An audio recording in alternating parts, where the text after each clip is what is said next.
Okay, so this will get more of this inside here. So I want to make sure that this has kind of a nice sturdy connection to the base here. I'm going to have other layers on this. This isn't going to be the entirety of my neck here because I'd be pretty pencil necked. But I want to make sure that this isn't wiggling back and forth while I'm trying to work on the rest of my project. So I am going to take my scissors and just cut a couple inches kind of up one side here, turn over, do the opposite side, a couple inches. I'm going to get it into quarters here. We're going to create what's called a phalange. I might need to make a couple of these a little skinnier, but we'll start out with this. See how this feels when I fold these out. Okay, I need to cut a little more. So we're basically just making this kind of into a section that we'll be able to pull out these little pieces, flare them out like a little skirt, and then they will lay flat on our base here. There we go, that's better. So go ahead and just pull these towards the outside here. Doesn't matter if they're super even, you just don't want them too skinny because we want them to be supportive of this whole structure and be able to have enough surface area that we glue it to the base here. Okay, so that looks really good. I've got this kind of flower daisy shape around here. I've got this nice hole conveniently in the center here. If you don't have that, try to measure and get this piece as close to the middle as possible. If you're doing, something a little more symmetrical, if your neck is going off at an angle, you might need to adjust a certain way, but mostly your neck is going to, it's attached to your spine, which is in the center of your body. So that's kind of where we want to see that ending up.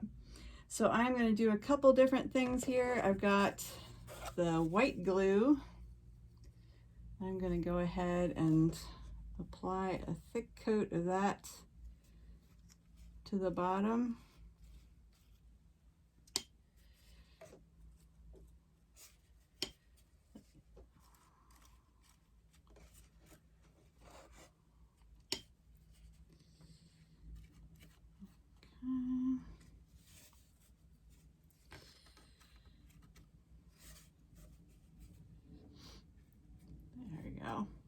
Okay, so I'm not thinning this glue down just because I'm not super worried about how this looks or if it's going to squish out or anything like that, because this is an area that's not ever going to be seen again because I'm going to cover it with other layers.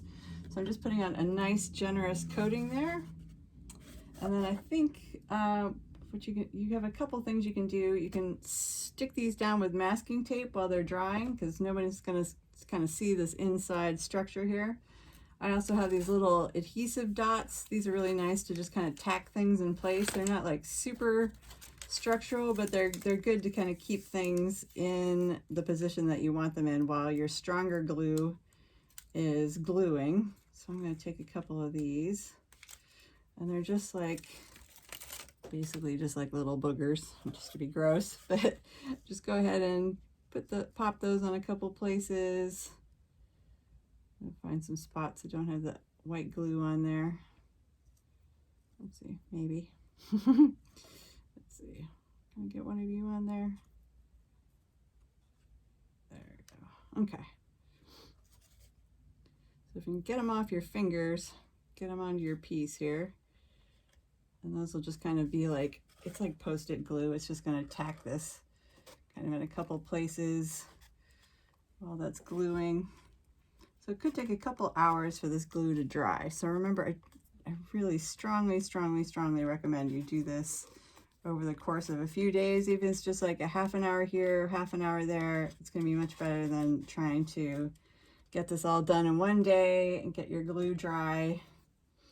And it's going to be frustrating. You're going to be trying to spray glue stuff together. Even if you've got a hot glue gun, which I will get out and deploy for some of the later stages, you're still building up a lot of layers, and you kind of want to test things as you go just to make sure that things don't fall apart on you while you're trying to build. So let's try to take this in stages. I do my base here first. So I'm just taping down these phalanges so they won't shift while I'm working on other parts. Okay.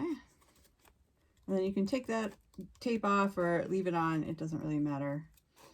Okay, so now I've got basically just like a tube on a base here. What we want to do next is kind of build up the head. And what we want to do is we want to crumple up sheets of newspaper or craft paper. And you don't want it to be super tight. And you don't want to just be round like a ball. So if you make it like a basketball, your head is going to just look really kind of weird. We want to create kind of a shape that's a little more like an egg shape here. So I'm going to see, I've got some craft paper here.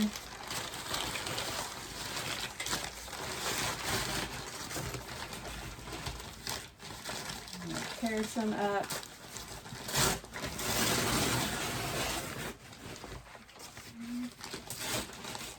You can also use a balloon. If you're comfortable with paper mache, you can use kind of a paper mache process. That's okay too. I'm going to take this paper here, just kind of loosely, see how much I've got going here. And I'm going to wrap a few layers on here. So the first ones on the inside don't necessarily have to be pretty, and I don't want you wrapping them so tight that they're just like clinging to the shape of the interior kind of tube there. You want to allow there to be a little bit of volume. You can start making this into kind of a roundish shape.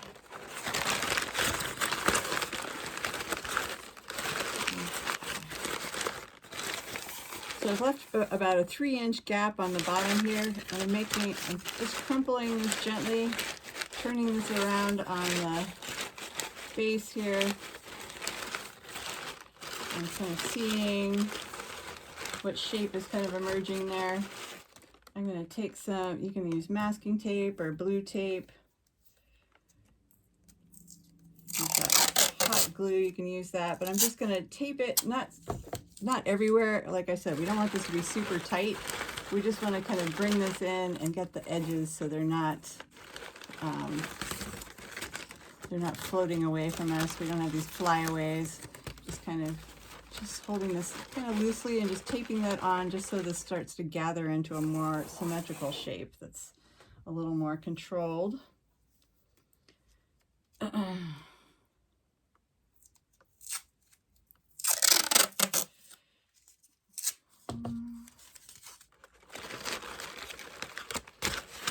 not worrying about what is going to be the front or the back right now. I'm just trying to build up some volume.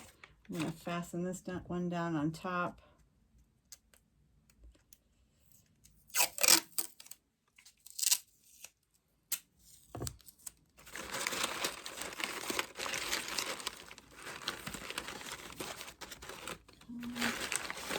Let's put this in a little more against the paper towel tube there.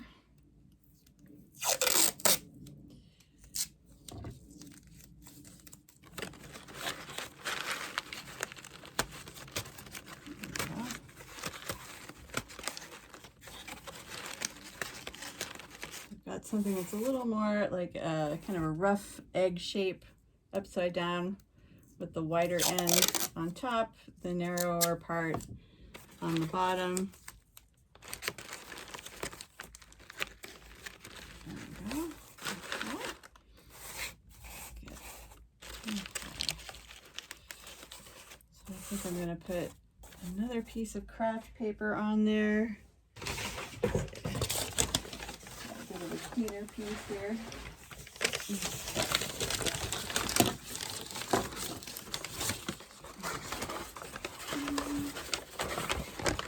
Probably won't need the whole thing, so I'm just kind of gauging to see. I'll tear this in half.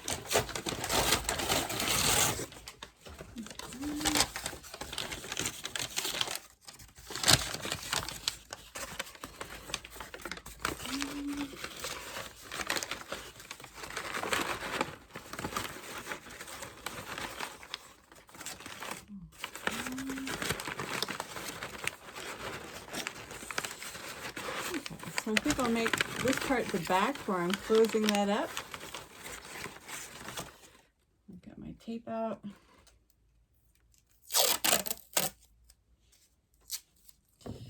If you got Scotch tape, that's fine too. A lot of this is going to be covered up.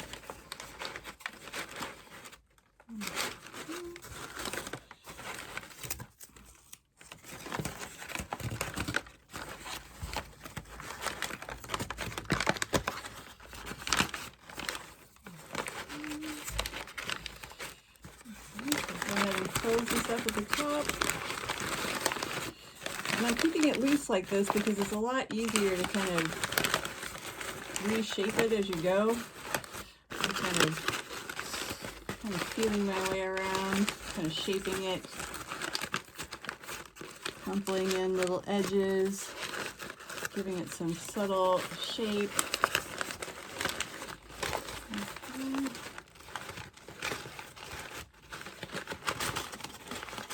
Leave it a little bit open and stuff some more paper in there in the back. I think I'll go ahead and do that. So we'll get a little more fastened at the top.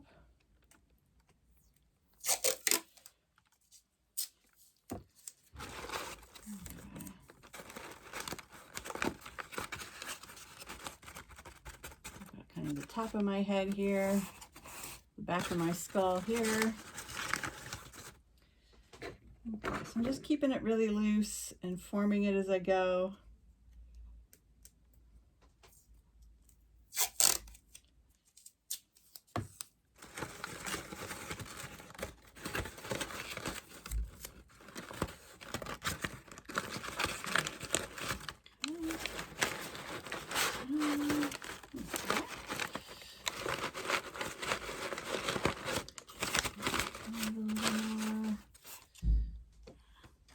Bring that up a little bit.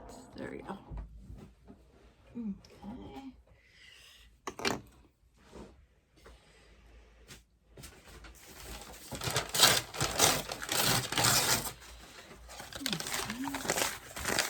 Take another smaller piece of paper.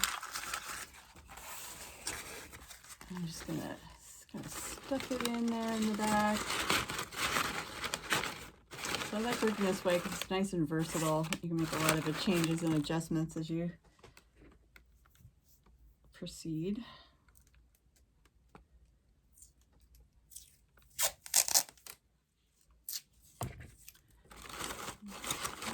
There we go. Nice. Okay. So from there, I'm going to just shift this a little bit and decide what the front of my shoulders here is going to be. So I think I'll make this the front. I've got this kind of flatter area in the front, so I know that that represents the face a little more. And I'm going to stop right now, and then we'll work next on the neck and shoulder area.